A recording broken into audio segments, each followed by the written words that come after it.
ወላጆች እንደሌላቸው ልጆች አልተዋችሁም። ወደ እናንተ እመጣለሁ። ገና ጥቂት ዘመን አለ። ከዚህ በኋላ ዓለም አያየኝም፣ እናንተ ግን ታዩኛላችሁ። እኔ ሕያው ነኝና እናንተ ደግሞ ሕያዋን ትሆናላችሁ። እኔ በአባቴ እንዳለሁ እናንተም በእኔ እንዳላችሁ እኔም በእናንተ እንዳለሁ በዚያን ቀን ታውቃላችሁ። ትእዛዜ በእርሱ ዘንድ ያለችው የሚጠብቃትም የሚወደኝ እርሱ ነው። የሚወደኝንም አባቴ ይወደዋል፣ እኔም እወደዋለሁ፣ ራሴንም እገልጥለታለሁ። የአስቆሮቱ ያይደለ ይሁዳ ጌታ ሆይ ለዓለም ሳይሆን ራስህን ለእኛ ልትገልጥ ያለህ እንዴት ነው አለው። ኢየሱስም መለሰ አለውም የሚወደኝ ቢኖር ቃሌን ይጠብቃል፣ አባቴም ይወደዋል፣ ወደ እርሱም እንመጣለን፣ በእርሱም ዘንድ መኖሪያ እናደርጋለን። የማይወደኝ ቃሌን አይጠብቅም። የምትሰሙት ቃል የላከኝ የአብ ነው እንጂ የኔ አይደለም። ከእናንተ ዘንድ ስኖር ይህንን ነግሬያችኋለሁ። አብ በስሜ የሚልከው ግን መንፈስ ቅዱስ የሆነው አጽናኝ እርሱ ሁሉን ያስተምራችኋል፣ እኔም የነገርኋችሁን ሁሉ ያሳስባችኋል። ሰላምን እተውላችኋለሁ፣ ሰላሜን እሰጣችኋለሁ። እኔ የምሰጣችሁ ዓለም እንደሚሰጥ አይደለም። ልባችሁ አይታወክ አይፍራ። እኔ እሄዳለሁ፣ ወደ እናንተም እመጣለሁ እንዳልኋችሁ ሰማችሁ። የምትወዱኝስ ብትሆኑ ከኔ አብ ይበልጣልና ወደ አብ በመሄዴ ደስ ባላችሁ ነበር። ከሆነም በኋላ ታምኑ ዘንድ አሁን አስቀድሞ ሳይሆን ነግሬያችኋለሁ። ከእንግዲህ ወዲህ ከእናንተ ጋር ብዙ አልናገርም። የዚህ ዓለም ገዢ ይመጣል፣ በእኔም ላይ አንዳች የለውም። ነገር ግን አብን እንድወድ ዓለም ሊያውቅ አብም እንዳዘዘኝ እንዲሁ አደርጋለሁ። ተነሱ እንሂድ። እግዚአብሔር ይመስገን ስለ ቃሉ። እንደምታስታውሱት ጌታችን ኢየሱስ ደቀ መዛሙርቱን ልባቸው እንዳይታወክ በጌታ በእግዚአብሔር እንዲያምኑ ደግሞም በክርስቶስ እንዲያምኑ በአባቱ ቤት ብዙ መኖሪያ እንዳለ ይህንን እየተናገረ ስለ ሕይወት መንገድ፣ ስለ ራሱ፣ ስለ እውነትና ስለ ሕይወት እንደነገራቸው ከዚህም ጋር በተያያዥነት ጌታችን ኢየሱስ ክርስቶስ ስለሚመጣው ሌላኛው አጽናኝ ከቁጥር 16 ጀምሮ እንደተናገረ ከዛም ሲቀጥል ጌታን የሚወድ ሰው ጌታን መውደዱ በትክክል የጌታን ትእዛዝ በመፈጸም እንዲገለጥ የምትወዱኝ ከሆነ ትእዛዜን ጠብቁ በማለት ከቁጥር 15 ጀምሮ ጌታን በተግባር ስለመውደድ ያስተምራል። ማለትም ትክክለኛው የፍቅር መገለጫ የጌታን ትእዛዝ ማወቅና መፈጸም ነው። ባለፈውም እንዳየነው ቁጥር 21 ላይ ትእዛዜ በእርሱ ዘንድ ያለችው የሚጠብቃትም የሚወደኝ እርሱ ነው በማለት ጌታን የሚወድ ሰው በአምልኮ ጊዜ በአምልኮ ስፍራ ከሚያቀርበው አምልኮ ወይም ዝማሬ ከዛ ጋር ተያይዞ ጌታን ለመውደዱ ከሚያሳየው ማረጋገጫ በላይ የጌታ ትእዛዝ በውስጡ ሊኖር ይገባል። ከዛም ባሻገር ደግሞ ትእዛዙን መፈጸም ወይም ደግሞ ጌታን መታዘዝ የግድ እንደሆነ ጌታችን መናገሩን እናያለን እና ከቋንቋ ያለፈ ከሰይጣን የተለየ የእምነት መገለጫ በእኛ ውስጥ እንዲኖር መፈለጉን እናያለን። ዲያብሎስ እንደሚያምን ታውቃላችሁ፣ አጋንንትም ያምናሉ ይንቀጠቀጡማል ተብሎ ተጽፏል። የጌታ ግርማ አጋንንትንም ጭምር ያረዳል ወይም ደግሞ ይረብሻል። ጌታ እንደሆነ ብቸኛው ጌታ እንደሆነ አጋንንትም ያምናሉ ይንቀጠቀጡማል ተብሏል። ልክ እምነት በያዕቆብ 2 ከቁጥር 14 ጀምሮ እንደተመዘገበው በተግባር እንደሚታይ ማለትም ከስራ የተለየ እምነት ከነፍስ እንደተለየ ስጋ መቆጠሩን ከያዕቆብ ጋር አያይዘን አይተናል። ልክ በዚሁ ቋንቋ ጌታን መውደድ ጌታን እወድሃለሁ ከማለት አልፎ የጌታን ትእዛዝ መስማት ወይም ማወቅ እና መፈጸምን እንደሚያካትት ነበር የተማርነው ባለፈው። ይሄንኑ ነው ዛሬ ማጽናወት አድርገን ወደ ቀጣዩ አንቀጽ የምናልፈው። በእውነት ወደ ኋላ መመለስ በጣም አምሮኛል። ወደ ኋላ ወደ ሐዋርያት ዘመን ጌታ ኢየሱስ በስጋ በምድር ላይ ይንቀሳቀስ ወደ ነበረበት ዘመን ወደ ኋላ ተመልሼ እንደው በአካል እዛ ቦታን ባልኖር ጌታ ኢየሱስ በምድር ላይ ሲያስተምር በነበረበት ጊዜ ሲያስተምራቸው የነበሩ ነገሮችን እንደገና መስማት በጣም ናፈቀኝ። ወደ ኋላ መመለስ እና ቁጭ ብዬ በራሴ መጽሐፍ ቅዱስ እንደዚህ እንደው ከለርፉል በሆኑ ስክሪፕቶች እነዚህ አሁን ቀይ የተደረጉት ነገሮች ጌታችን ኢየሱስ ክርስቶስ ቃል በቃል የተናገራቸው ነገሮች ናቸው። ያው ወንጌል እንደምታውቁት ሐዋርያት ስለ ኢየሱስ ክርስቶስ የመሰከሩት ምስክርነት አለ። የአባቱም ምስክርነት ተመዝግቧል። ሰይጣንም የተናገረው ነገር አለ አይደል? የእግዚአብሔር ልጅ ከሆንክ እንደዚህ ብሎ የለፈለፈውም ነገር አለ እና ብዙ ነገር አለ መጽሐፋችን ውስጥ እና ቃል በቃል ጌታ ኢየሱስ ክርስቶስ ኢየሱስም አለ እንዲህም አስተማራቸው የሚሉትን እነዛን ነገሮች እንደው ቀጥታ በማስመር እንደው ከጌታ አንደበት የወጡ ከሱ ቃል ከሆነው ቃል የወጡ ቃላትን በዝም በትኩረት ለማየት ራሴን ለመመርመር ጭምር ነው፣ ለማስተማር ሳይሆን ራሴን ለማስመለጥ ራሴን ለመደገፍ በዚህ መንገድ ቁጭ ብዬ መጽሐፍ ቅዱስን ማስመር ጀምሬያለሁ። እናንተም ከቻላችሁ እንደኔ አድርጉ። ግልጽ ነው፣ መቻል አለባችሁ። ጌታን የምትወዱት ከሆነ የግድ ነው። ይሄ ወደዋለሁ የሚል ሰው የግድ ነው። ምክንያቱም ይኸውላችሁ ትእዛዜን ጠብቁ ብቻ አይደለም የሚለው ቁጥር 15 ላይ ብትወዱኝ ትእዛዜን ጠብቁ ነው የሚለው። የትኞቹን ትእዛዛት ምንድነው የምንጠብቀው? ታስታውሳላችሁ ባለፈው በነበረን ትምህርት ኢየሱስ ክርስቶስ ሲባል እግዚአብሔር ሰዎችን ከመውደዱ የተነሳ መድኃኒት እንዲሆን ወደዚህ ዓለም የላከውና በመስቀል ላይ ሞት ደሙን ሰጥቶ ያዳነን መድኃኒት ብቻ ሆኖ ነው በዚህ ዘመን ክርስትና ውስጥ የሚሰበከው ጎልቶ የሚታየው።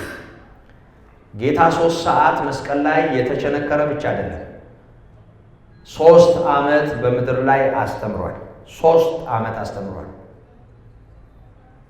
3 ዓመት ጌታ ከተጠመቀበት ጊዜ አንስቶ በይፋ አገልግሎት የጀመረው ከተጠመቀበት ጊዜ ጀምሮ ነው። ጌታ 33 ዓመት ከ4 ወር በምድር ላይ ይኖር እንጂ ጌታችን ኢየሱስ ክርስቶስ 3 ዓመት ሙሉ የጠራቸው ደቀ መዛሙርትን አስተምሯል። የሕይወትን ጤናማ መንገድ አሳይቷል። የጌታን ትምህርት መስማት ማለት ነው ከእግዚአብሔር ጋር መታረቅ፣ ጤናማ ሕይወት፣ ሰላም ያለው ሕይወት፣ ጽድቅና ሰላም የሚግባቡበት ሕይወት እንዲኖረን ጌታ ያስተማረውን ነገር መማር ወይም ማስተዋል ይኖርብናል። ከዚህ የተነሳ በዚህኛው ቁጥር 15 ላይ ብትወዱኝ ትእዛዜን ጠብቁ ነው የሚለው። ቁጥር 21 ላይ ግን ትእዛዜ በእርሱ ዘንድ ያለችው ነው የሚለው። የሚጠብቃትም የሚወደኝ እሱ ነው የሚለው። እንግዲህ ትእዛዙን መጠበቅ ትእዛዙን ከመረዳት ነው የሚጀምረው። ትእዛዙን ለመረዳት ደግሞ ማንም ሰው ሌላ ነገር እንዲነግረን አያስፈልግም። ወደ ወንጌላችን መለስ ብለን እንደ ክርስትና ሀሁ ቁጭ ብለን ጌታ ኢየሱስ ስለ ሕይወት የነገረንን ነገር መስማት አለብን። እኛ በአካል እስራኤል ውስጥ ተገኝተን በጌታ ዘመን ያለን ሰዎች አይደለንም። ግን ጌታ ልክ እንደ ያኔው ሕያው ነው። ሞትን ድል አድርጎ ስለተነሳና ስላለ ኢየሱስ እኮ ዛሬም አለ። አናየውም እንጂ መሀላችን አለ አለ። 2ም 3ም ሆናችሁ በስሜ ባላችሁበት በመካከላችሁ አለሁ ያለ ጌታ መቼም እንደ ሰው እዚህ ጋር ወንበር ስበን አናስቀምጠው። ሳንቃ ላይ የሚቀመጥ አምላክ የለንም፣ ወይም ሶፋ ላይ የሚቀመጥ መሪ የለንም። ዙፋኑ የኛ ልብ ነው፣ መኖሪያው የኛ አካል ነው። ይሄ አካል ነው መቅደሱ። በእርግጠኝነት ጌታ ኢየሱስ ክርስቶስ በመካከላችን አለ እና ወትሮ 20 ከሆን 21ኛ ነው፣ 30 ከሆን 31ኛ ነው፣ 100 ከሆን 101ኛ ነው። ታምናላችሁ? ይሄንን ከጌታ ጋር ነው የተሰበሰበው። ህብረታችን ከአባት ከልጁም ከኢየሱስ ጋር እና ህብረት አለን አሁን ከጌታ ከኢየሱስ ጋር። እሱ እየሰማኝ ነው እኔ እየተናገርኩ ያለሁት። እናንተ ተቀምጣችሁ ያላችሁት አብራችሁት ነው። እሱ ነው ደግሞ እያስተማረን ያለው በቃሉ በኩል። እሱ ከኛ ጋር ነው ያለው። ይሄ ጌታ አሁንም አለ። ልዩነቱ ያን ጊዜ ሲንቀሳቀስ ይታይ ነበር፣ ይዳሰስ ነበር፣ በሚታይ ማንነት በምድሪቱ ላይ ነበረ ያን ጊዜ። አሁን ግን እንደሱ አይደለም። አሁን በእምነት በኩል ነው የምናየው። ይሄ ጌታ ከኛ ጋር አለ፣ ሕያው አምላክ ነው። ስለዚህ እንዲህ የምናምን ሰዎች ይኸውላችሁ ቃሉን ስናነብ በቃ ጌታ ኢየሱስ ያኔ ሲናገረው ቁጭ ብለው ይሰማ ወይም ቆሞ ይሰማ ከነበረው ማህበረሰብ መካከል እንዳለን ሆነን ብንሰማ እና ብናሰምርበት። መጀመሪያ ጊዜ ትንፍሽ ያለው ጌታ በወንጌላት ላይ እንደተመዘገበው በማቴዎስ ወንጌል ብቻ ማለት ነው። ከማቴዎስ ወንጌል ተነስቼ ነው የምናገረው። ምዕራፍ 3 ቁጥር 15 ላይ ነው። ሊጠመቅ ወደ ዮሐንስ ሲመጣ ዮሐንስ ወደ ኋላ ሲያፈገፍግ ጽድቅን ልንፈጽም ይገባናል ብሎ የተናገረው ነገር ተመዝግቧል። ዝም ብለህ አጥብቀኝ ያለበትን ክፍል አስምሬበታለሁ። ከዛ ባሻገር ጌታ ከዲያብሎስ ጋር ሲሟገት ወይም ሲነጋገር የተናገራቸውን ቃላት እንደዚህ አስምሬበታለሁ። ከዛ ባሻገር 5ኛው ምዕራፍ ላይ የተራራው ስብከት አንቀጸ ብፁዓን የሚባለውን ወይም ደግሞ ጌታችን ኢየሱስ በተራራ ላይ ሆኖ ያስተማረውን ትምህርት ብፁዕ ብፁዕ ብፁዕ እያለ ያስተማረውን ትምህርት ከቁጥር 3 ጀምሮ ሙሉ ምዕራፍ ማለት ነው። ይሄ ሁሉ ጌታ ያለው ነው። ይሄ ሁሉ ጌታ ያለው ነው። ቃል በቃል ጌታ ያለው ነው። ምዕራፍ 6 ይኸውላችሁ ይሄ ሁሉ ጌታ የተናገረው ነው። ይሄ ሁሉ ጌታ ያለው እስከ ምዕራፍ 7 ቁጥር 27 ድረስ ጌታችን ኢየሱስ ክርስቶስ ያለው ነው። ጠቅላላ መግቢያው ላይ ብቻ ቁጥር ምዕራፍ 5 ላይ መግቢያ ላይ 1 ቁጥር ናት እስከ 1 እና 2 ቁጥር ናት መግቢያ ያለችው በዚህ ቦታ እንዲህ ያስተማረ ብሎ። ከዛ ውጪ ጌታ የተናገረው ነው። ልክ በዚህ መንገድ እያሰመረን ቁጭ ብለን ብንማር እኔ ማስመሩ ለምን ጠቀመኝ መሰላችሁ? አሁን ዝም ብላችሁ አንብቡ ብላችሁ እንደዚህ ይዛችሁ ነው የምታነቡት። ግን ሳሰምር አንደኛ የራሴን ቁጥር ሰጠው። ይቅርታ አድርጉልኝ፣ ይሄ የኔ ነው እናንተ አድርጉት እያልኩ አይደለም። የራሴን ቁጥር ሰጠዋቸው። ይሄ መጽሐፉ ቁጥር አለ ሁላችንም እንግባባበት። ጌታ ቃል በቃል የተናገራቸው ነገሮች በተመለከተ የራሴን ቁጥር እየሰጠው ነው እና ያ ማለት ያንዳንዱን አንቀጽ ያንዳንዱን ሐሳብ ለመከፋፈልና ለማየት ለኔ በግሌ ጠቅሞኛል። ለምንድን ነው ይሄን ማድረግ የሚያስፈልገን? ከዮሐንስ ወንጌል ጥናት አኳያ ለምንድን ነው ይሄን የምናደርገው? ጌታን እንደምንወደው ለማረጋገጥ ምክንያቱም ብትወዱኝ ትእዛዜን ጠብቁ ነው ያለው። ትእዛዜ በእርሱ ዘንድ ያለችው የሚጠብቃትም የሚወደኝ እሱ ነው ያለው። ይሄ ሁሉ ቤተ እምነት የተሰበሰበው ሁሉ ጌታን ላይወደው ይችላል። ይሄ ሁሉ ቤተ ክርስቲያን የተቆለቆለ ሁሉ ጌታን ላይወደው ይችላል። አያሳዝንም? ትእዛዙ በእርሱ ዘንድ የሌለችው ቃሉን በስነ ስርዓት የማያውቅ ተኮልኩሎ አንድ ትልቅ እንደው ሜዳ ላይ ተከማችቶ ብናየው፣ ትልቅ አውደ ምሕረት ላይ ተኮልኩሎ ብናየው፣ ይሄ ከሌለ ጌታን አይወደውም። ጌታን እወደዋለሁ የሚል ሰው ጌታ ኢየሱስ ያስቀመጠው መስፈሪያ ነው፣ ያስቀመጠው መለኪያ ነው። ማንም ይወደኛል እወደዋለሁ ቢል ጌታን እወዳለሁ ቢል ይሄ ነው መለኪያው። ጌታ ያስቀመጠው መለኪያ ነው። ጌታችን ኢየሱስ ነው ይሄን ያስቀመጠው። ስለዚህ ጌታን የምትወዱ ሰዎች ጌታን መውደዳችሁን በሌላ መንገድ ለማረጋገጥ ጥረት አታረጉ። ምንም ችግር የለውም። ኢየሱስ እንወዳለን ማለት ችግር አይደለም። ማጨብጨብ ችግር አይደለም። በጌታ ፊት ላባችን ጠብ እስኪል ድረስ መዘመር ምንም ችግር አይደለም። እሱን እየነቀፍኩ አይደለም ያለሁት። ግን ጌታ ኢየሱስ ያስቀመጠው መለኪያ ትእዛዜ በእርሱ ዘንድ ያለችው የሚጠብቃትም የሚወደኝ እሱ ነው።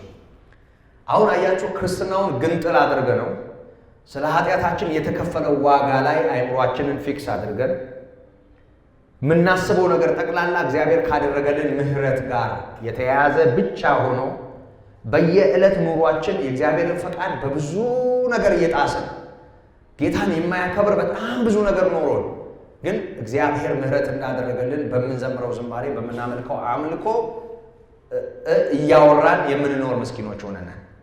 ጌታ የተሰቀለ ብቻ አይደለም፣ በመስቀል ላይ ደሙን ያፈሰሰ ብቻ አይደለም፣ ያስተማረ ጭምር አስተምሯል። የጌታ ትምህርት በሕይወታችን ቢኖር ቃሉ እንደሚል ትእዛዙ በውስጣችን ቢኖር ብንታዘዝ በእርግጠኝነት ሰላማችን ሙሉ ይሆናል። ጽድቅና ሰላም ናቸው የሚስማሙት። ያለ ጽድቅ ሰላም የለም። ጽድቅ ማለት ትክክለኝነት ማለት ነው። ለምንድን ነው መጥፎ ስናደርግ የምንታወቀው? ለምንድን ነው ኃጢአትን ስንሰራ የምንረበሸው? ለምንድን ነው ልክ አይደለሁም ብለን የምንታወቀው? ሰው ተሳድቦ ደስ የሚለው መንፈሳዊ ሰው ይኖራል? ዘሙቶ እንደ ዓለሙ ሰው ይሄን አረኩ ብሎ የሚያቀራራ ሰው ይኖር ይሆን ከዳነ በኋላ? ይቻላል ዓለም ውስጥ እንደፈለጋችሁ በቃ ከዚህ በኋላ እንደው ስካርም ችግር የለውም እንደው ችግር ትቼዋለሁ በቃ ከዚህ በኋላ ምንም በዚህ አልዳኛችሁም ቢል እንደው እግዚአብሔር እንደው መስከር የሚመቻችሁ ይመስላችኋል? አላውቅም። አምልጠን ከሆነ አይመቸን፣ ተርፈን ከሆነ አይመቸን። አሁን እኛ ከጽድቅ ከኩነኔ ጋር ድብብቆሽ ተያይዘን ነው እናመልከው። ያስቀጣል አያስቀጣም ነው ጉዳዩ እንጂ ከጌታ ጋር የፍቅር ግንኙነት ጤናማ የሆነ ህብረት እንዲኖረን እንደ ቃሉ አስተውለን አይደለም ጌታን የምንከተለው። አሁን ችግራችን ይሄ ነው። ስለዚህ ወገኖቼ ጌታ ኢየሱስ ክርስቶስ በምድር ላይ ተገልጧል። በሁለት መንገድ አስተምሮናል። ይኸውላችሁ የተናገረውን እንማራለን፣ ህይወቱን እንማራለን። የህይወቱን ፍለጋ ጴጥሮስ እንደነገረን እንከተላለን። ከሰማይ የመጣ ብቸኛው አስተማሪ ነው። ከአብ ዘንድ ወጥቼ ወደ እናንተ መጥቻለሁ ያለ ስለ አባቱ ቢናገር የሚያምርበት አባቱን መተረክ የቻለ የክብሩ መንጸባረቅ የባህሪው ትክክለኛ ምሳሌ ነው የእግዚአብሔር ልጅ ኢየሱስ። ስለ አብ ያለውን ያህል ሊል የሚችል አስተማሪ የለም። ሊል የሚችል ፈላስፋ የለም። ሊል የሚችል የትኛውም ቅዠታም የለም። ኢየሱስ ክርስቶስ ስለ አብ የነገረን ልክ ነው። ስለ ራሱ የነገረን ልክ ነው። ኢየሱስ እውነት ነው። እውነት ነው። የእውነት ምስክር ነው። እውነት ነው። የታመነ ምስክር ነው። እውነት ነው። ኢየሱስ ከአብ ዘንድ የመጣ ነው። ስለ ሰማይ እሱ ይናገር፣ ስለ አባቱ እሱ ይናገር። በአባቴ ቤት ብዙ መኖሪያ አለ ቢል እኛ እዚህ ተቀምጠን ኢየሱስ ሲል ባንሰማው ይሄን ብንል እኮ ብዙ አይገባንም።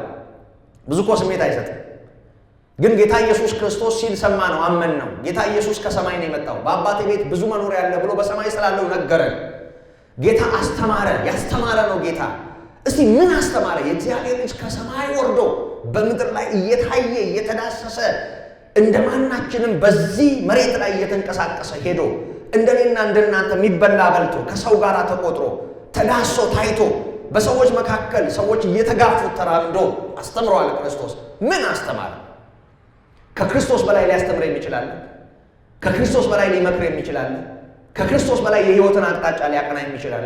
እንደ ክርስቶስ ህይወታችንን ቅርጽ ሊያስይዝ የሚችላል? የሁሉ ክርስቲያን ክርስቶስን በዚህ መንገድ ስላልተረዳው ነው። የተሰቀለው ክርስቶስ መስቀሉን አርማ አድርጓል።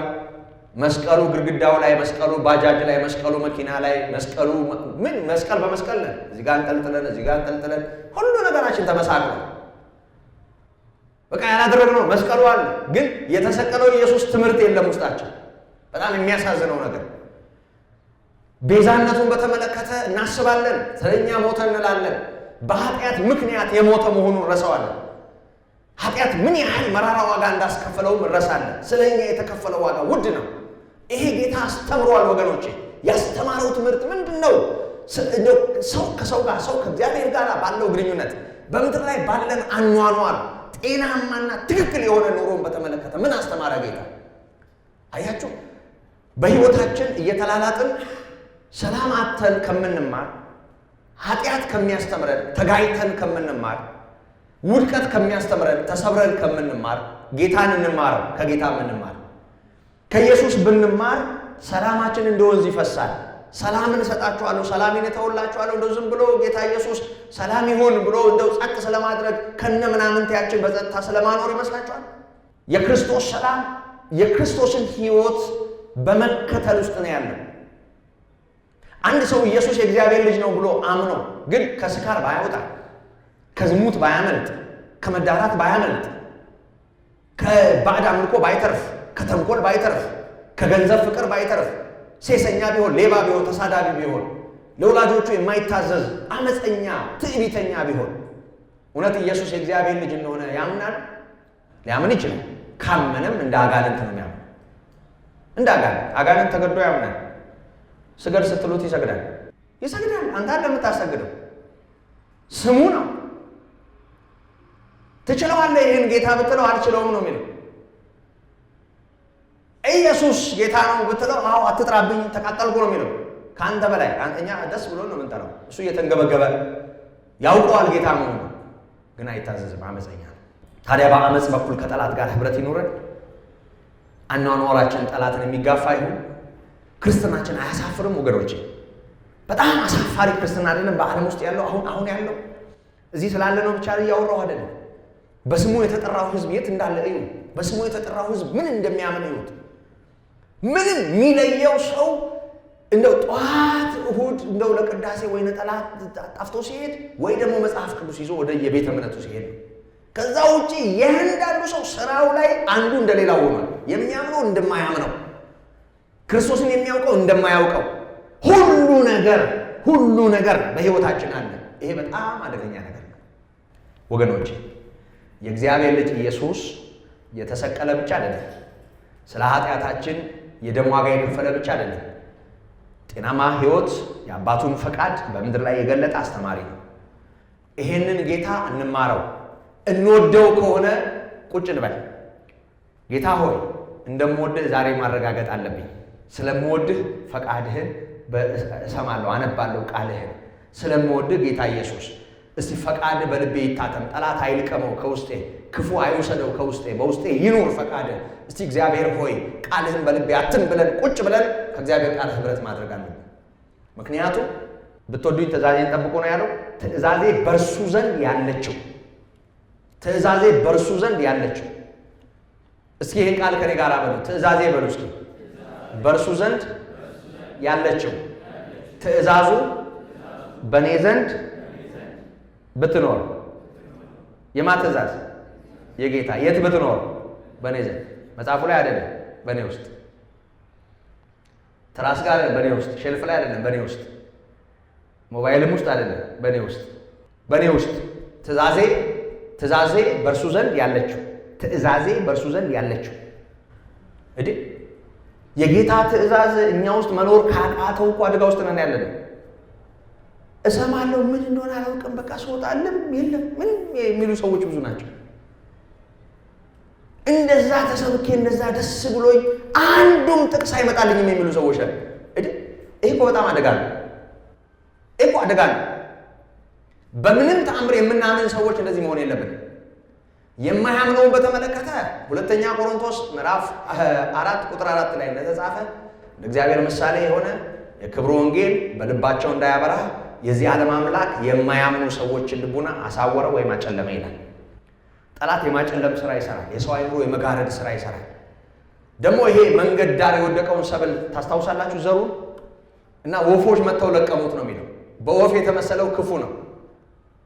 በሰው ልብ ውስጥ የእግዚአብሔር ቃል እንዳያድርና እንዳያፈራ ከሰው አይምሮ ከሰው ልብ የእግዚአብሔር ቃል ይሰርቃል። ይህንን ይወስዳል፣ ይለቃቅማል። መንገድ ዳር እንደወደቀ ስንዴ እንደሱ ያደርጋል።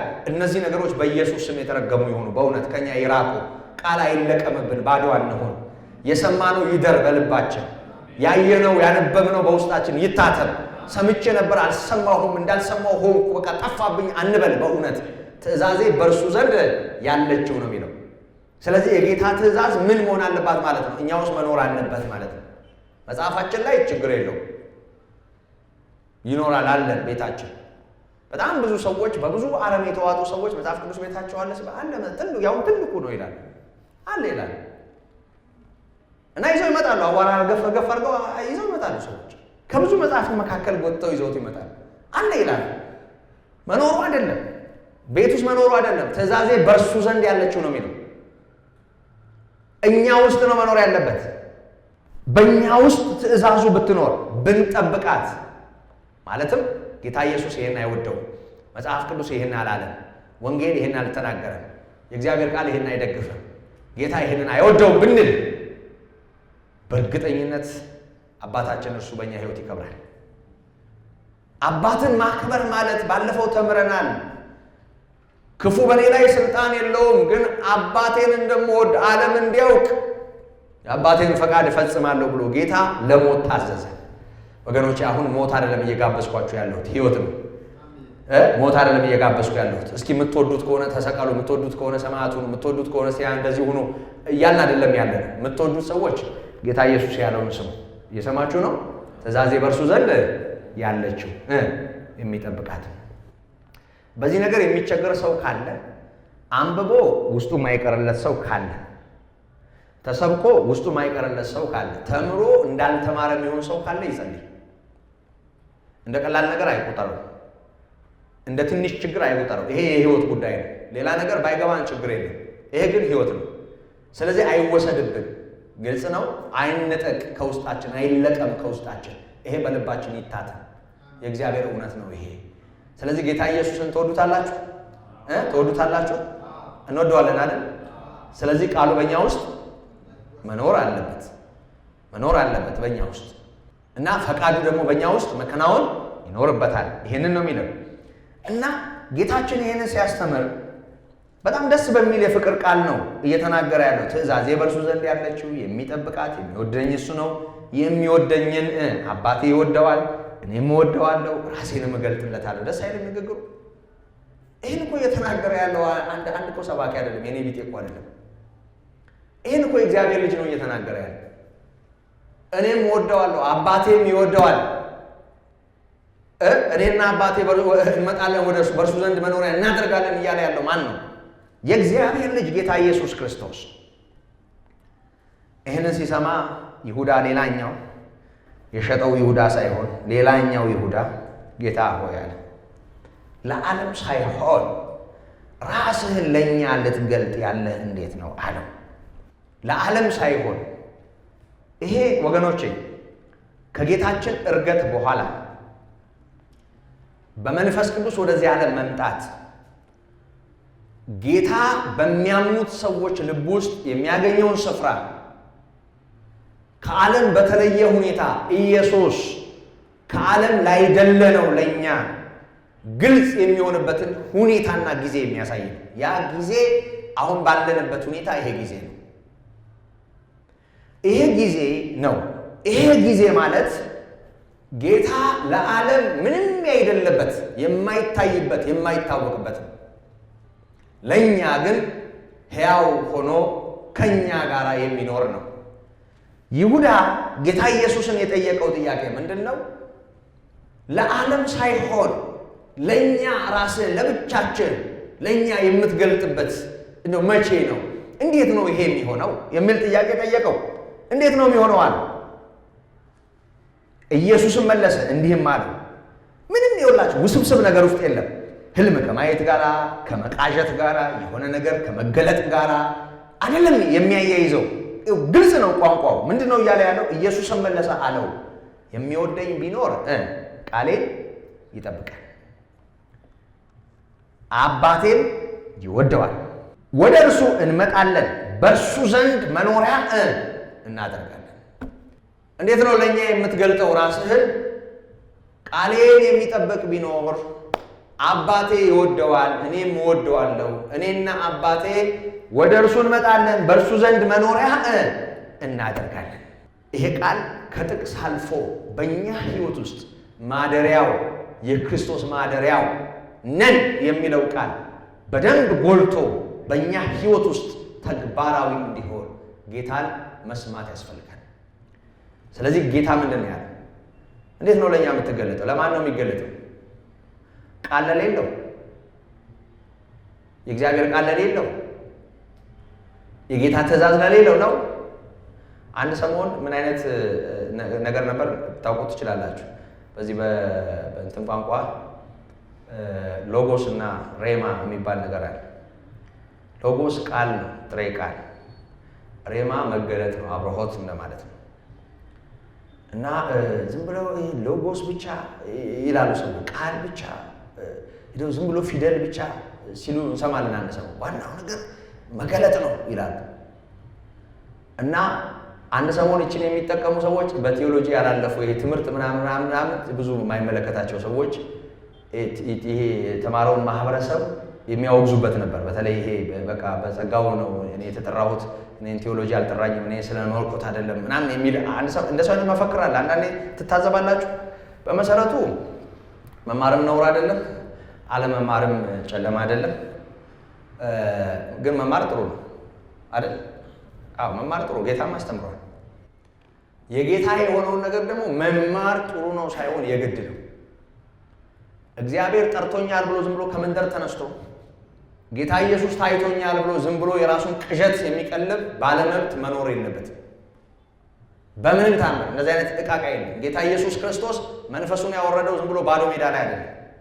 3 ዓመት የደከመባቸው ላይ 3 ዓመት የደከመባቸው ላይ 3 ዓመት ደግሞ አስተምሯቸው በቃል የመጀመሪያው አጽናኝ ራሱ ጌታ ኢየሱስ አስተምሯቸው ዛሬ ልትሸከሙ ስለማትችሉ ያን ነገርኳችሁ እሱ በመጣ ጊዜ ይነግራችኋል በማለት ሌላኛው አጽናኝ ላለው ለመንፈስ ቅዱስ ቀሪውን ትቶ ጌታ በክብር አረገ።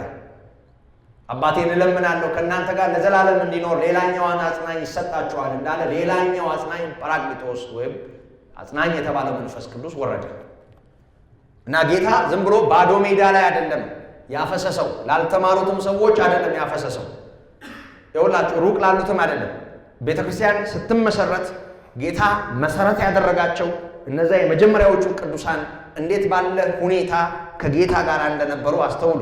እዛ ላይ ነው መንፈስ ቅዱስ የወረደው እነሱ ላይ እና የእግዚአብሔር ቃል ወሳኝ ነው። ቃል የሌላ ዝም ብሎ ቃል መሸምደድ አይደለም። ዝም ብሎ መጽሐፍ ቅዱስ ማጥናት አይደለም። እንትኑ ግሪኩ እንደዚህ ይላል፣ ሮማይስጡ እንደዚህ ይላል ማለት አይደለም። ዋናው ነገር ሬማ ነው የሚሉ ሰዎች አሉ። በቅን ሐሳብ ከሆነ እሱም ነገር በደንብ መታየት ይኖርበታል። ግን አንዳንድ ጊዜ የእኛን ድካም ከቃሉ ጋር ያለንን ቁርኝት መንፈሳዊ ለማድረግ የምናደርገው ልክ ያልሆነ ነገር ነው። እሱ ልክ አይደለም። ይኸውላችሁ ጌታችን ኢየሱስ ለይሁዳ የመለሰለት መልስ ነው። ለይሁዳ የመለሰለት መልስ ይሁዳ የጠየቀውን ጥያቄ ማዕከል አድርጎ የተመለሰ ነው። ጌታችን ኢየሱስ ዓለም ሳይሆን ደቀ መዛሙርቱ መችና እንዴት እንደሚያውቁት ተናግሯል። ለሌላው የማይታየው ለነሱ የሚታይበት ዘመን፣ ለነሱ ራሱን የሚገልጥበት ዘመን እንዳለ ተናግሯል። ይሄንን ማዕከል ያደረገ ንግግር ነው። ማነው ጥያቄ ነው የጠየቀው? ለዓለም ሳይሆን ነው ያለው። ጌታ ሆይ ለዓለም ሳይሆን አሁን በዚህ በዮሐንስ ወንጌል ጥናት ውስጥ ዓለምና ከዓለም ውጪ ያሉ ሁለት ወገኖች ተመዝግበዋል። ከዓለም ውጪ ያሉት ደቀ መዛሙርት ናቸው። ዓለማውያን የተባሉት ወይም ዓለም እየተባሉ የተጠሩት ከደቀ መዛሙርቱ ውጪ ያሉት ናቸው። ጌታ ኢየሱስ ዮሐንስ 17 ላይ የምለምንህ ለነዚህ ነው፣ ያንተ ስለነበሩት ለሰጠኸኝ ስለነዚህ ነው፣ ስለ ዓለሙ አልለምንህም ነው ያለው። እና ዓለም የተባለው የጌታ የሆነውን ያልሰማ ጌታን ያልተከተለ ከጌታ ሩቅ የሆነ ማንነት ነው። ለዓለም ሳይሆን ለኛ ራስን የምትገልጠው እንዴት ነው? ለኛ ለደቀ መዛሙርት ጌታ መለሰ፣ የሚወደኝ ቃሌን ይጠብቃል፣ አባቴ ይወደዋል፣ ወደ እርሱ እንመጣለን። የማይወደኝ ቃሌን አይጠብቅም። የምትሰሙት ቃል የላከኝ አብ ነው እንጂ የኔ አይደለም። ስለዚህ ምንም ሌላ ውስብስብ ነገር ሳይሆን እኔ የምገልጥለት ለዓለም ሳይሆን ለሱ የምገለጥለት ማንነት የሚወደኝ ነው። የሚወደኝ ደግሞ ቃሌን ይጠብቃል። እኔና አባቴ እንወደዋለን፣ ወደ እርሱ እንመጣለን፣ በእርሱ ዘንድ መኖሪያ እናደርጋለን። ምክንያቱም እሱ ስለሚወደኝና ቃሌን ስለሚጠብቅ። ስለዚህ ቃል መኖር አለበት ማለት ነው። ቃሉን መጠበቅ መኖር አለበት ማለት ነው። እግዚአብሔርን መውደድ፣ ክርስቶስን መውደድ ቃሉን በማወቅ ወይም ቃሉን በልብ በመሸሸግና በመጠበቅ የሚገለጥ ነው። ስለዚህ ወገኖቼ ይኸውላችሁ ቁጭ ብለን የእግዚአብሔርን ቃል ወደ ሕይወታችን ስናስገባ፣ ወደ ውስጣችን ስናስገባ፣ ስናመሰኳ፣ ስናመነዥገው ቃሉን፣ ስናኝከው ቃሉን፣ ስንበላው ቃሉን ኢየሱስን እንደምንወደው እግዚአብሔርን እንደምንወደው እግዚአብሔር ያውቃል። እኔም ወደዋለሁ፣ አባቴም ይወደዋል። እኔና አባቴ ወደ እርሱ እንመጣለን፣ በእርሱ ዘንድ መኖሪያ እናደርጋለን ነው የሚለው። ስለዚህ ወገኖቼ ጌታ ኢየሱስን የምትወዱ በጌታ መወደዳችሁን ያወቃችሁ በዚህ የተሰበሰባችሁ ሁላችሁ ጌታ ኢየሱስን ለመውደዳችሁ ማረጋገጫ እግዚአብሔር የሰጠን ማረጋገጫ የእግዚአብሔርን ቃል በልባችን መሰወርና ቃሉን መጠበቅ ነው። ይሄንን በግልጽ ይነግረናል። እግዚአብሔር ይመስገን። እና የማይወደኝ ሌላው ማረጋገጫው ምንድን ነው የሚለው ቃሌን አይጠብቅም። ሌላ ስም አንስጠው ማለት ነው። የእግዚአብሔርን ቃል የምንጥስ ሰዎች፣ እንደፈለግን የምንኖር ሰዎች ሌላ ስም አንስጠው። ጌታ የሰጠው ስም በቂ ነው። ግልጽ ነው። ከሰው ስህተት ከብረት ዝገት አይጠፋም። መቼው ሰው ደካማ ነው፣ ስጋ ለእግዚአብሔር ሕግ አይታዘዝም ተብሎ ስለተጻፈ ብለን ጥቅስ ደርተንለት ሐሳብ ጨምረንለት ልክ ያለ መሆናችንን ልክ አናድርገው። ግልጽ ነው። ልክ ያለ መሆናችንን ልክ አናድርገው። ስለዚህ እንዴት ይሰማን ማለት ነው? ልክ ሳንሆን ስንቀር ከጌታ ቃል ጋር እየተላተምን እንደሆነ ሲገባል እንዴት እንረዳ? ጌታን በተገቢ መልኩ አልወደውም ማለት ነው። እና ጌታ ኢየሱስን የምወደው ከሆነ ጌታ እኮ ይሄንን አይወደውም። ልክ እንደ ሕፃን መሆን አለብን። እግዚአብሔር ይሄንን አይወደውም የተባሉ ሕፃናት እግዚአብሔር ይሄንን አይወደውም ይላሉ። እንደ ሕፃን እስቲ እንሁን፣ ቃሉ እንደሚል እንደነዚህ ሕፃናት ካልሆናችሁ እንዳለ ጌታ እስቲ ሕፃን እንሁን። ጌታ ኢየሱስ ይሄንን አይወደውም፣ እግዚአብሔር ይሄንን አይወደውም፣ እግዚአብሔር ይሄንን አይፈልገውም እንደሚሉ ሕፃናት ልክ እንደዚህ እናስብ። እግዚአብሔር የሚጠላውን እንጥላ፣ እግዚአብሔር የሚወደውን እንውደድ። ቃሉ በእኛ ውስጥ ይኖር። የእግዚአብሔር ጸጋ ይደግፈን። መልእክቱ ግልጽ ነው አይደል? ግልጽ አይደል? አዎ ግልጽ ነው። ግዴታችንን ጭምር መብታችንን ብቻ ሳይሆን ግዴታችንንም ጭምር የሚያስረግጥ ነው። እግዚአብሔር በክርስቶስ ያደረገልን ምሕረት ትልቅ ነው። ጌታ ወዶናል። ለፍቅሩ ማረጋገጫው ደግሞ የመስቀሉ ሥራ ነው እና እንዲህ ባለ ሁኔታ የወደደንን ጌታ እስኪ ቃል በልባችን በመሰወር ፈቃዱን ደግሞ አስተውለን በመኖር ጌታ ወደኛ ሕይወት ከአባቱ ጋር እንዲመጣና እንዲገባ እንዲኖር በዚህ አካል እኔና አብ ወደ እሱ እንመጣለን፣ በእርሱ ዘንድ መኖሪያ እናደርጋለን ነው እና ጌታ ይደር በኛ፣ ጌታ ይኑር በኛ። ምክንያቱም ቃሉ ባለበት፣ ቃሉ በሚታመንበት፣ ጌታ በተወደደበት ስፍራ ጌታ አለ እና የሚወደኝ ነው የሚለው። ስለዚህ የጌታ ፍቅር በእኛ ሕይወት ህልው እንዲሆን ይሄንን እናስተውል። የጌታ ጸጋ ይብዛልን። ከእናንተ ዘንድ ስኖር ይህንን ነግሬያቸዋለሁ። አብ በስሜ የሚልከው ግን መንፈስ ቅዱስ የሆነው አጽናኝ እርሱ ሁሉን ያስተምራችኋል፣ እኔም የነገርኳችሁን ሁሉ ያሳስባችኋል። ስለ መንፈስ ቅዱስ እየተናገረ ነው። ክብር ለአምላካችን ይሁን። አሁን ከሰማነው እውነት ጋር በተያያዥነት ቀጣይ አንቀጽ መሆኑ መረሳት የለበትም። ለጥናት እንዲመች የተከፈለ አንቀጽ መሆኑ መረሳት የለበትም። ተያያዥነት አለው። በእናንተ ዘንድ ስኖር ይህን ነግሬያችኋለሁ ነው ያለው። እስካሁን የተናገረውን ደግሞ አሁንም የሚናገረው አብ በስሜ የሚልከው መንፈስ ቅዱስ የሆነው አጽናኝ። መንፈስ ቅዱስ አጽናኝ ነው። ቅዱስ የሆነው መንፈስ አጽናኝ ነው። መንፈስ ቅዱስ የሆነው አጽናኝ የእግዚአብሔር ልጅ ወልድ የሆነው አጽናኝ ራሱ ጌታ ኢየሱስ ነው። ልባችሁ አይታወክ፣ በእግዚአብሔር እመኑ፣ በእኔም ደግሞ እመኑ ያለው በአካል በሚታይ አካል የተገለጠው አካላዊው ወልድ እሱ ከመንፈስ ቅዱስ ቀድሞ የመጣ አጽናኝ ነው። ጌታ በታመሙት፣ በኃጢአት በታሰሩት፣ በወደቁት መካከል የማጽናናት፣ የመደገፍ፣ የመፈወስ ሥራ ሰርቷል። እሱ አጽናኝ ነው፣ የመጀመሪያው አጽናኝ። ይሄኛው አጽናኝ ወይም አሁን ያልኩት አጽናኝ በሥጋ የተገለጠው ኃጢአታችንን ተሸክሞ በመሰቀል የኃጢአታችንን ዕዳ በመክፈል ያሳረፈን አጽናኝ ነው። ወልድ የሆነ የእግዚአብሔር ልጅ የሆነ አጽናኝ ነው። ይሄኛው አጽናኝ አማርኛው ቋንቋው የተገለጠበትን ሁኔታ በደንብ እናስተውለው። አብ በስሜ የሚልከው ግን መንፈስ ቅዱስ የሆነው አጽናኝ። ይሄኛው አጽናኝ የትኛው አጽናኝ ነው? መንፈስ ቅዱስ የሆነው አጽናኝ ነው። ወልድ አጽናኝ ነው። እግዚአብሔር ወልድ ነው። ወልድ የአብ ልጅ የሆነው በአባቴ እመኑ በእኔም እመኑ ያለን አጽናኝ ነው። ልባችሁ አይታወክ ያለን አጽናኝ ነው። በአባቴ ቤት ብዙ መኖሪያ አለ፣ እኔ ባለሁበት እንድትኖሩ ተመልሼ እመጣለሁ ያለው አጽናኝ ወልድ ነው። አሁን የኢየሱስ ክርስቶስን ወደ አባቱ መመለስ ተከትሎ ኢየሱስ ከአብ ለምኖ ወይም ጠይቆ ከአብ ዘንድ የሚላከው ወይም የሚሰደደው ወደ ዓለም የሚመጣው በደቀ መዛሙርቱ ላይ የሚያድረውና የሚያጽናናው ማጽናናት ግብሩ ነው። ወደ እውነት መምራት ተግባሩ ነው። ማንነቱ ግን መንፈስ ቅዱስ ነው። መንፈስ ቅዱስ የሆነው አጽናኝ አንተ ልታጽናና ትችላለህ።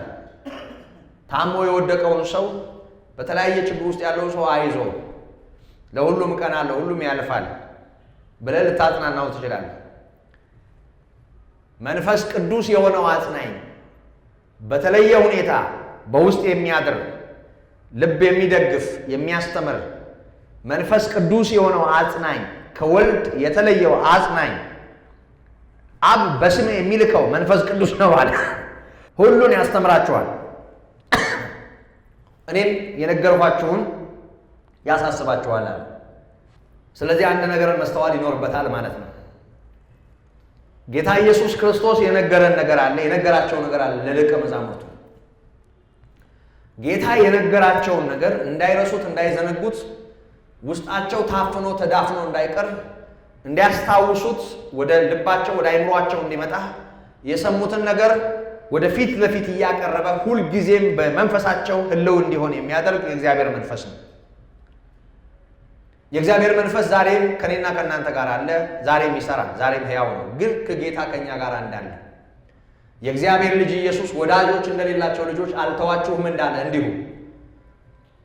እንዲሁ የእግዚአብሔር መንፈስ አብ ወደ ምድሪቱ የላከው በጌታችን በኢየሱስ ክርስቶስ ምክንያት የመጣው የእግዚአብሔር መንፈስ እርሱ አጽናኝ ነው፣ ያጽናናል። እርሱ አስተማሪ ነው፣ ያስተምራል። እሱ ደግሞ ጌታ ያስተማረውን ያሳስባል፣ ያስታውሳል። እነዚህ ሶስት ነገሮች ከመንፈስ ቅዱስ ጋር በዚህ ቃል ተመዝግበዋል። የሚያጽናና፣ የሚያስተምር፣ የሚያስታውስ። የሚያስተምር ማለት አቅማቸው ሳይፈቅድ ቀርቶ በጊዜው ያልተማሩትን ያስተምራል፣ በጌታ መጠን ያስተምራል። የሚያስታውስ ማለት ጌታ ኢየሱስ ያስተማራቸውን እንዳይረሱት ወደ ልባቸው ወደ አይምሯቸው ያመጣል፣ እንዳይዘነጉት ያደርጋል። ማጽናናት ማለት ጌታ በዚህ ክፉ ዓለም ትቷቸው ነው የሚሄደው። እነዚህ ሰዎች ይህንን እውነት በልባቸው እያመላለሱ ሐሴት እንዲያደርጉ፣ ልባቸው እንዳይሰበር እንዳይደነዝዙ ያደርጋል። ይሄ የጌታ መንፈስ ዛሬም አለ፣ ዛሬም ሕያው ነው። ይህንን ያደርግ በመካከላችን ወገኖች። ይህን ሊያደርግ ነው የሚመጣው። ስለማናስተውለው፣ ምናልባት ስለማናስተውለው፣ እውቅና ስለማንሰጠው፣ ትኩረት ስለማናደርግበት እንዲህም ቢያደርግ አናስተውለውም፣ እንዲህ ማድረጉንም ደግሞ አስተውለን እውቅና አንሰጥም፣ ለእግዚአብሔር ክብር አንሰጥም። የእግዚአብሔር መንፈስ ይሄንን ዛሬ ያደርጋል በመካከላችን። ይሄንን ይሰራል፣ ያጽናናል፣ ያስተምራል፣ ያሳስባል። ይሄ በመንፈስ ቅዱስ በኩል ዛሬ በቅዱሳን ሕይወት ውስጥ መሆን አለበት። ዛሬ የጌታ በሆነው ሕይወት ውስጥ መሆን አለበት። ዓለም ተበጥብጦ እኛም ተበጥብጠን፣ ዓለም ታውቆ እኛም ታውቀን፣ ዓለም ተረብሾ እኛም ተረብሸን፣ ጌታ የሌለው ተበጥብጦ እኛም ተበጥብጠን እንዴት ይሆናል ወገኖች? እንደማያምን ሰው እኛም ወዮ ብለን እንዴት ይሆናል? አምላክ እንደሌለው እረኛ እንደሌለው ሰው እኛም ተረብሸን እንዴት ይሆናል? መንፈስ ቅዱስ እኮ ስራው ይሄ ነው። በተለየ ልብ እርፍ ብለን ከእግዚአብሔር ጋር እንድንሆን አቅም የሚሆን የእግዚአብሔር መንፈስ ነው። አጽናኝ ነዋ፣ ጰራቅሊጦስ ነው። እንደ በጎች በተኩላዎች መካከል የተላኩትን በብዙ ክፎች መካከል የሄዱትን ደቀ መዛሙርት በሚገርም አይነት ሰላም በድል ያሻገረ የእግዚአብሔር መንፈስ እሱ አጽናኝ የሆነው መንፈስ ቅዱስ ነው። መንፈስ ቅዱስ ጌታ ነው፣ አምላክ ነው። ሌላኛው አጽናኝ ነው። ይሄንን ሊሰራ ወደዚህ ዓለም መጥቷል። ስለዚህ ያጽናናል፣ ስለዚህ ያስተምራል፣ ስለዚህ ጌታ ኢየሱስ ያስተማረውን ደግሞ ያስታውሳል። ይሄንን ሊያደርግ የጌታ መንፈስ ወደዚህ ዓለም መጥቷል። ጌታችን ኢየሱስ ደገመና ሰላምን እተውላችኋለሁ አለ። ሰላምን እተውላችኋለሁ። ሰላም የሚባል ሰላም ደግሞ ደገመው፣ አጽንዖት ነው። ሰላሜን አለ እሰጣችኋለሁ። ሰላምን እተውላችኋለሁ። በቁሙ ሰላምን እተውላችኋለሁ፣ ሰላሜንም እሰጣችኋለሁ። የእርሱ ሰላም ጌታ ኢየሱስ ሰላም አለው ወይ? እግዚአብሔር ይመስገን። ሰላም አለው ወይ? እንደ ቃሉ ሰላም አለው። ራሱን ሰላም ነው። ኢሳይያስ ያለውን ታስታውሳላችሁ አይደል? ሕፃን ተወለደልን፣ ወንድ ልጅ ተሰጠን አለ። ምዕራፍ 9 ከቁጥር 6 ጀምሮ አለቅነት በጫንቃው ላይ ይሆናል፣ ስሙ ድንቅ፣ መካር፣ ኃያል አምላክ፣ የዘላለም አባት፣ የሰላም አለቃ ተብሎ ይጠራል ይላል። የሰላም አለቃ ነው የእግዚአብሔር ልጅ። የሰላም አለቃ ነው የእግዚአብሔር ልጅ ማለት ደግሞ ዓለም ሁከት የሌለባትን ጸጥታ በዚህ ዘመንና በዚህ ጊዜ ሊሰጥ የመጣ ነው ማለት አይደለም። አሕዛብን በብረት ዘንግ የሚገዛበት፣ ጸጥ አድርጎ ምድሪቱን የሚገዛበት፣ አውሬውን በጥልቆቹ ደጆች የሚይዝበት፣ በመንግስት የሚገለጥበት፣ በክብር የሚገለጥበት ዘመን አለ። ከዛ ወዲህ ባለው ዘመን አሁን ባለንበት ሁኔታ በእርግጥ ያ ሁኔታ የተገለጠው ከዛ ዘመን ጋር ተያይዞ ነው። ምክንያቱም አለቅነት በጫንቃው ላይ ይሆናል ይላል። በዛን ዘመን የነበሩ የግምጃ ቤቶች፣ የቤተ መንግስት ልዩ ልዩ የተከበሩ ክፍሎች ቁልፍ የሚይዙ ሰዎች እዚህ ደረታቸው ጫንቃው ላይ፣ ጫንቃ የሚባለው ይሄ ነው። እዚህ ጫንቃቸው ላይ ልክ እንደ ሰረገላ አይነት ቁልፍ እዚህ ጋር ያንጠለጥሉ ነበር። ስለዚህ በቤተ መንግስት ውስጥ ልዩ ስልጣን ያላቸው የግምጃ ቤት ኃላፊዎች ልክ እንደነ ሃማ አይነቶቹ እዚህ ጋር የሚያደርጉት የሚያንጠለጥሉት ቁልፍ ነገር አለ። ያ ማለት በቤተ መንግስቱ ሀብትና ንብረት ላይ ያላቸውን ስልጣን ነው የሚያሳየው። አሁን ኢየሱስ ክርስቶስ የዳዊት ልጅ ነው። አለቅነት በጫንቃው ላይ ይሆናል። ስሙ ድንቅ መካር፣ ኃያል አምላክ፣ የዘላለም አባት፣ የሰላም አለቃ ተብሎ ይጠራል ነው የሚለው። ይሄ የሰላም አለቃ ሙሉ ለሙሉ በዚህ ማንነቱ የሚገለጥበት ዘመን አለ። አሁን ባለንበት ሁኔታ ደግሞ ለኛ ሰላም ነው። አሁን ላለንበት ሁኔታ ለኛ ሰላም ነው። አሕዛብን ጭምር በብረት ዘንግ የሚገዛበት ዘመን ይመጣል። እሱ የማይገዛው ህዝብና መንግስት የለም። ክርስቲያን ሰብስቦ እዛ ላይ አለቃ የሚሆን እንዳይመስላችሁ። ለሱ የማይገዛ ህዝብና መንግስት የለም። ሁሉን ይገዛል። ሁሉም አክሊሎቻቸውን በእግሮቹ ስር ያኖራሉ። መንግስት፣ ኃይልና ጌትነት የሱ ብቻ ይሆናል። ያ ቀን ተቀጥሯል። በፍጹም በምድሪቱ ሁከትና ጭንቀት የማይኖርበት የሁከት ባለቤት የሆነው የተረገመው ኃይል ለሺህ ዘመን የሚታሰርበት ዘመን አለ። መጨረሻም ላይ ደግሞ እስከ መጨረሻው በፍርድ የሚወገድበት ይሄ የሰላም አለቃ የናዝሬቱ ኢየሱስ ነው ይሄንን የሚያደርገው። አሁን ባለንበት ሁኔታ ደግሞ የኛ ሰላም ነው። የኛ ሰላም ልዩነት የለውም። ጌታ ኢየሱስ በእናንተ ህይወት ውስጥ የለውም። ኮሽ ሲል አንድ ላይ ነው የምንበጠበጠው። እንደሱ ይሰማችኋል? በእውነት እኔ የምሰብከው አይደለም፣ ደስ ብሎኝ ማወራው እውነት ነው። እንደው ልቤን እንዴት ጸጥ እንዳረገው በእውነት ነው ብላችሁ እንደው እዚህ መድረክ ላይ ስላለው ማወራው አይደለም። ምንም ነገር እንደው ምድሪቱ እንደው የሰው ሞት የሰው ችግር ያሳዝነኛል፣ ይረብሸኛል፣ ያስለቅሰኛል እንጂ እንደው ሰው እንዲህ ከንቱ መሆኑ ያሳዝነኛል እንጂ እኔ ልቤን በተመለከተ ምንም ጸጥ ብሏል። በእውነት ጸጥ ብሏል። የተለየው ጀግና ሆኜ አይደለም። የናዝሬቱ ኢየሱስ ሰላም ሆኖልኝ ጌታ ሰላም ነው። በእውነት ጌታ ሰላም ነው። የእግዚአብሔር ልጅ ሰላም ነው። እየበላህ የሚርብህ በኪስህ ገንዘብ ኖሮ ብርድ የሚልህ ዛሬ ጠግበህ ለነገ የምትራብ በብድር የምትቸገር ማለት ከነገ ተበድረህ ስለ ገንዘብ አለ ማወራው። አንዳንዴ ከሚቀጥለው ዓመት ተበድሮ ሰው ይቸገራል። ምን ይሆን እንዲህ ከሆነ ምን ፖለቲካዊ ይበጠብጠናል፣ ኑሮ ይበጠብጠናል፣ ቤተሰብ ይበጠብጣል፣ አካባቢ ሁሉ ነገር። የእግዚአብሔር ልጅ እሱ ሰላም ነው። እንኳን በጊዜ አገኘን፣ እንኳን ደረሰልን የእግዚአብሔር ልጅ። በእውነት እኔ እንደሱ ነው የሚሰማኝ። ኢየሱስ ለእኔ ሁለንተና ጥቅም ነው፣ ሁለመናዊ ጥቅም ነው። የዘላለም ሕይወት ብቻ አይደለም። በዚህ ክፉ ዓለም ውስጥ በዚህ ጠማማ ትውልድ መካከል ብዙ ችግር ባለበት ዓለም ውስጥ የልብ ሰላም ነው የእግዚአብሔር ልጅ። ሰላምን እተውላችኋለሁ፣ ሰላሜንም እሰጣችኋለሁ። የእሱን ሰላም እኔ የምሰጠው ሰላም ዓለም እንደሚሰጠው አይደለም ማለት። ዓለም ሰላም የምትለው ሰላም አለ። ሰው የማይወራወርበት፣ ቃታ የማይሳብበት፣ ኮሽ የማይልበት እንዲህ ጸጥ ያለው ሁኔታ ከተቻለ ከተገኘ እንደሱ አይነት ሰላም እሱም ያለ እግዚአብሔር ይኖራል ማለት አይደለም። እንደሱ አይነት ሰላም ምናልባት በብዙ ሰዎች ትግልና በብዙ ሰዎች ልዩ ልዩ አስተዋጽኦ በዓለም ውስጥ የሚገኝ ሊሆን ይችላል። ግን ጦርነት በሌለበት ሰላም የሌላቸው የሉም ወገኖች። የሚበሉት ሳያጡ ቤታቸው ውስጥ እረፍት የሌላቸው የሉም። አልጋቸው ላይ እኮ ጦር ሜዳ የሆነባቸው መኝታቸው ብዙ ናቸው። ጓዳቸው እኮ ሰልፍ ያለበት ብዙ ናቸው። ሰው ዙሪያው ሲተራመስ ነው እኛ ጦርነት የምንለው። አካባቢ ሲታመስ ነው ጦርነት የምንለው። እያንዳንዱ ሰው ይሄ አንገቱ ላይ ገመድ የሚጨምረው፣ ሲበሳጭ የሚውለው፣ ራሱን በመጠጥ የሚያደነዝዘው፣ በተለያየ አይነት እጽ ውስጥ ራሱን የሚወረውረው፣ ምንም በቃ ህይወት ጣዕም አልባ የሆነበት እሱ ምን ሆነ ነው? ኢየሱስ ክርስቶስ የሚሰጠው ሰላም ዓለም ከሚሰጠው ሰላም ይለያል። ራሱ ነው የነገረን። ጌታ ኢየሱስ ሰላም ነው።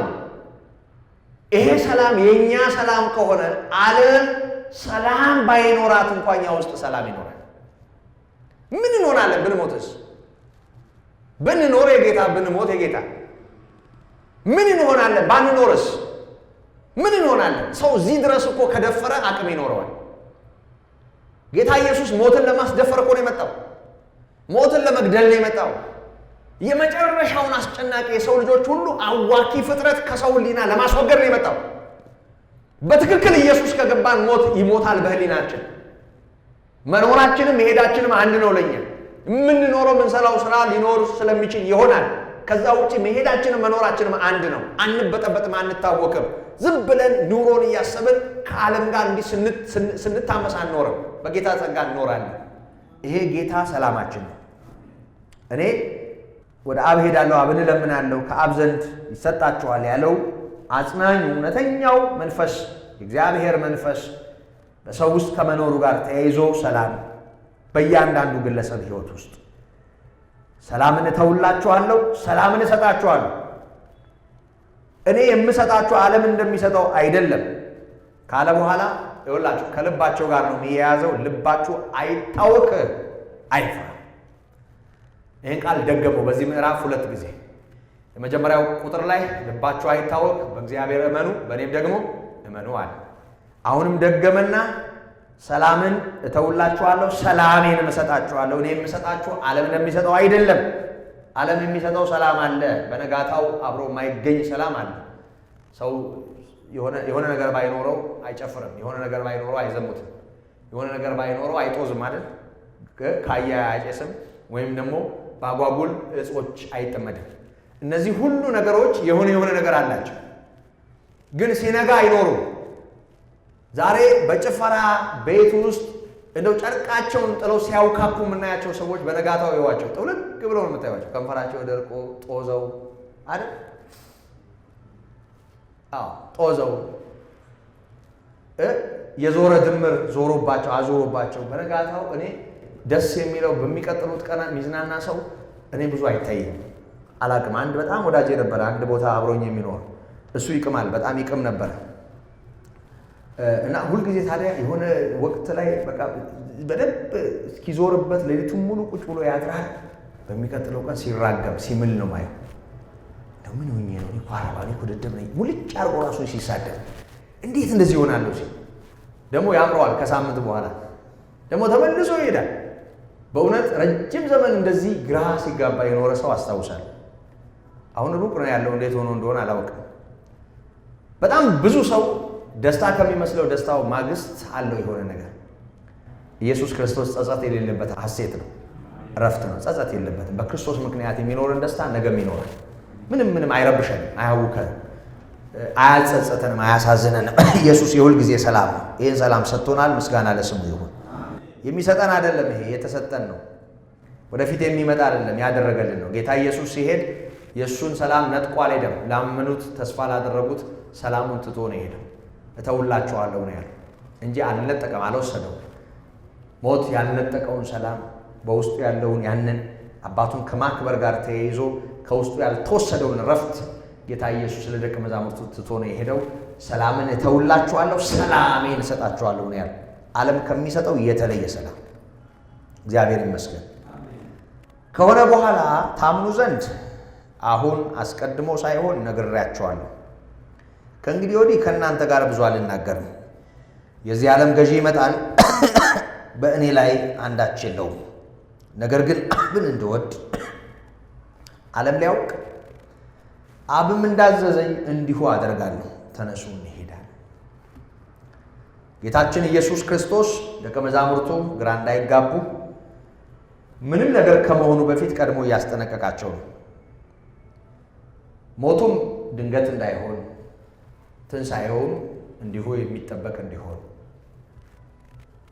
አስቀድሞ ሳይሆን እንዳትሰናከሉ አስቀድሜ እነግራችኋለሁ እያለ አስቀድሞ ሁሉን ነገር ነው እየነገራቸው ያለው። ከዚህ በኋላ ጌታ ወደ ሞት እንዴት እንደሚሄድ ነው የሚያሳየን። የዚህ ዓለም ገዢ የተባለው ሰይጣን ነው። ባለፈው አንስተነዋል።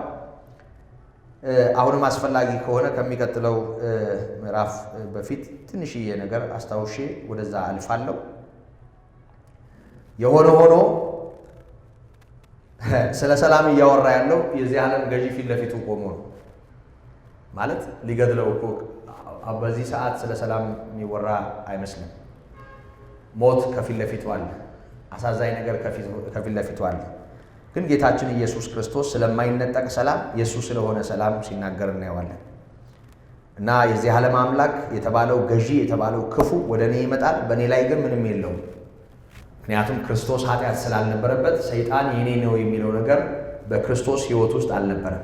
ክርስቶስን የማስገደል ክርስቶስን የማሰቀል መብት ሰይጣን አልነበረውም ማለት ነው።